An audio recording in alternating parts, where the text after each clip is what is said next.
My channel cleanness. हमारी आज की वीडियो में हम सीखेंगे कि how to put fringes on scarf और ब्लैंकेट और anywhere you want to put.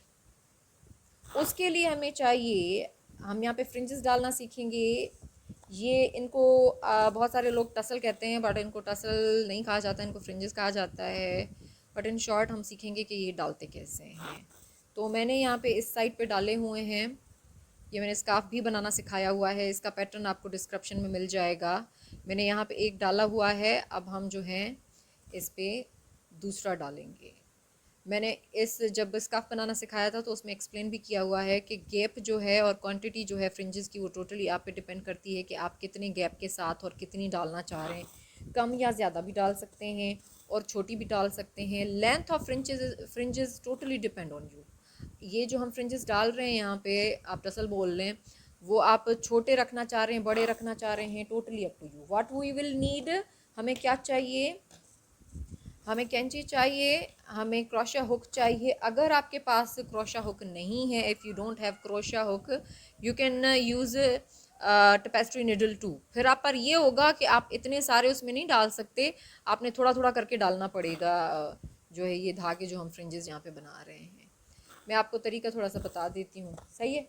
अच्छा, उसके अलावा आपको ऐसी कोई चीज़ चाहिए जिस पे आप इसको घुमा सकें। अच्छा, ज़रूरी नहीं है कि आप न्यूज़पेपर लें, आप सीडी कवर ले सकते हैं, आप कोई भी ऐसा ऑब्जेक्ट जिसकी लेंथ का फ़ोटो फ्रेम ले सकते हैं, कोई भी ऐसा ऑब्जेक्ट जिसकी लेंथ का आपको फ्रिंज बनाना हो। You can use any object you have according to the length of fringe you want for your project. I have this newspaper. If you don't have anything, you can use newspaper. Just fold it according to the length you want. आप सिर्फ length के हिसाब से उसको fold कर लें। अब जैसे कि मुझे यहाँ पे 5.5 इंचेस, 5 इंच चाहिए, लेकिन 5.5 इंचेस में इसलिए कर रही हूँ क्योंकि फिर ट्रिमिंग में भी चला जाता है। Maroon fringe. Now we will put yellow.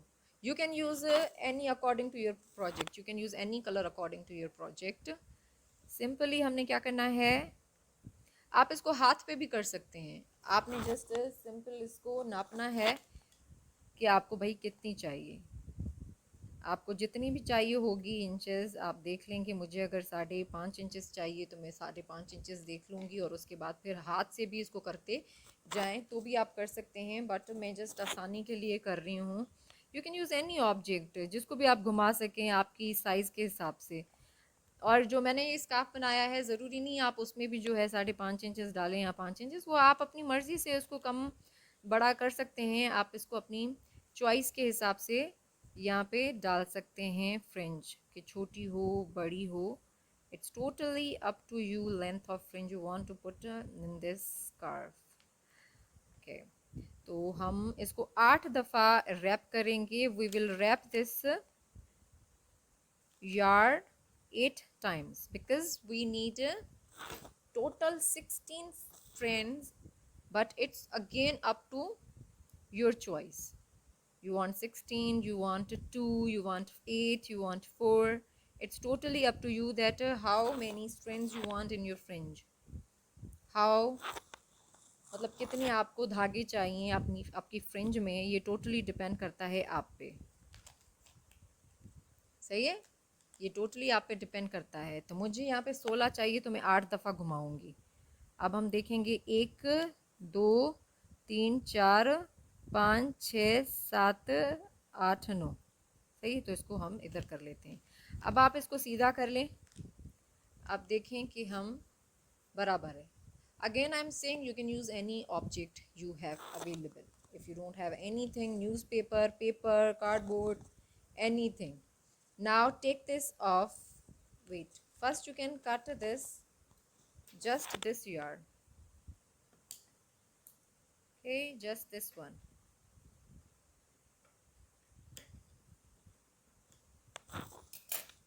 Not all. बस वो ये वाला धागा काटना है जो कि बॉल के साथ मिला हुआ हो, आपने उसको और नहीं काटना, क्योंकि ट्रिमिंग में हमें आसानी होगी जब हम इसको डाल लेंगे स्कार्फ में। हमने इसको यहाँ पे नीचे से अच्छे से पकड़ना है ताकि ये जो है वो बराबर रहे। अभी हमने ये नहीं काटा, हम डालने के बाद जब इसकी ट्रिमिंग करेंगे तो उस वक्त काटेंगे।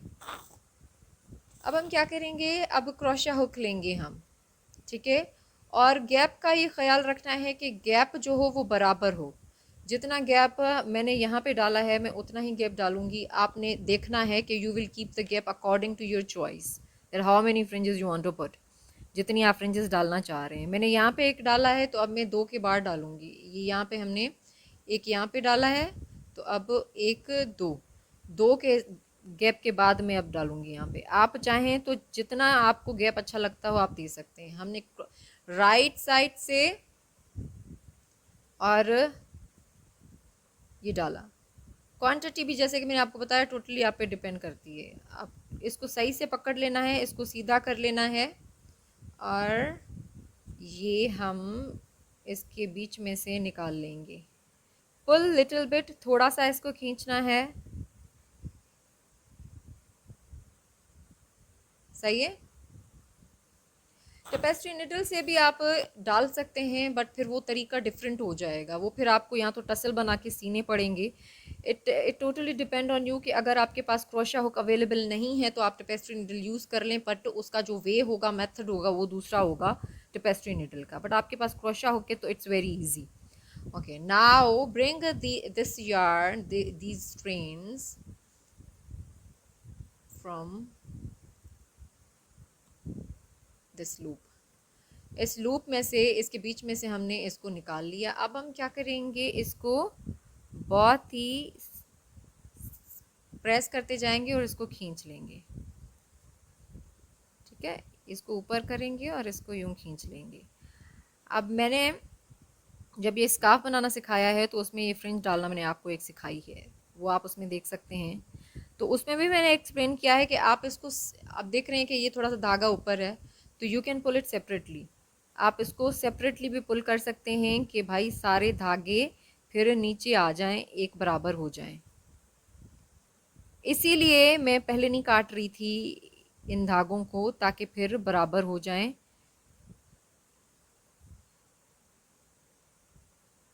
ठीक है,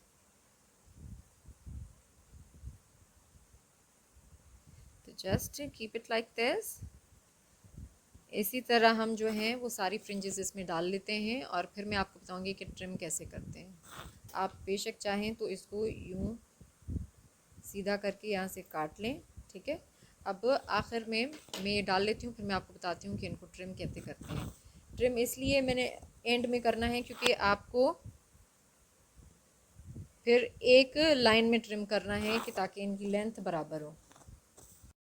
यहाँ पे मैंने स्कार्फ के दोनों कोनों पे जो है फ्रिंजेस डाल ली हैं। We are done with putting fringes, now we will trim them little bit. मैंने इनको थोड़ा सा ट्रिम किया हुआ है, बट मैं, आप इसको इस तरह से रखेंगे, मैं आपको तरीका बताना चाह रही हूँ। आप इनको इस तरह बराबर रख लेंगे और फिर आप देखेंगे कि कितना डिफरेंस आ रहा है, तो आप उस तरह से काट लेंगे। आप यहाँ पे आप देखें कि थोड़ा सा यहाँ से ठीक लग रहा है, बट यहाँ पे थोड़ा सा ज़्यादा लंबा है, तो आप यहाँ से इसको थोड़ा सा काट देंगे।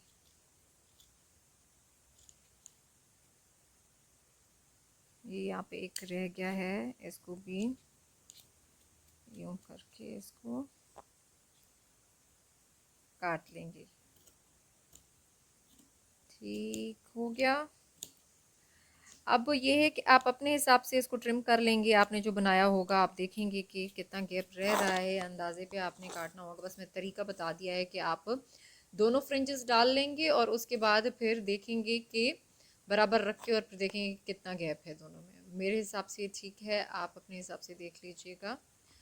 तो फ्रिंजेस यहाँ पे डल गई हैं। फ्रिंजेस डालने के बाद लेंथ थोड़ी और भी बड़ी हो जाती है, जैसे कि मैंने आपको बताया था कि अब हमने इसको ट्रिम किया है। तो देखिए मैंने 5.5 इंच तक किया था, लेकिन हमने यहाँ पे इसको टाई किया है और थोड़ा सा ट्रिम किया है, तो हमें इसकी ये जो है लेंथ मिली है। तो इस चीज़ का आपने ख्याल करना होगा कि आपको जितनी भी चाहिए फ्रिंजेस की लेंथ, आपने उससे जो है वो थोड़ा सा लंबा रखना है। होप सो कि आपको ये आपकी हेल्प हुई हो इससे, और मुझे बताइएगा कि आपको ये वीडियो कैसी लगी है। Thank you so much for watching my video. Allah.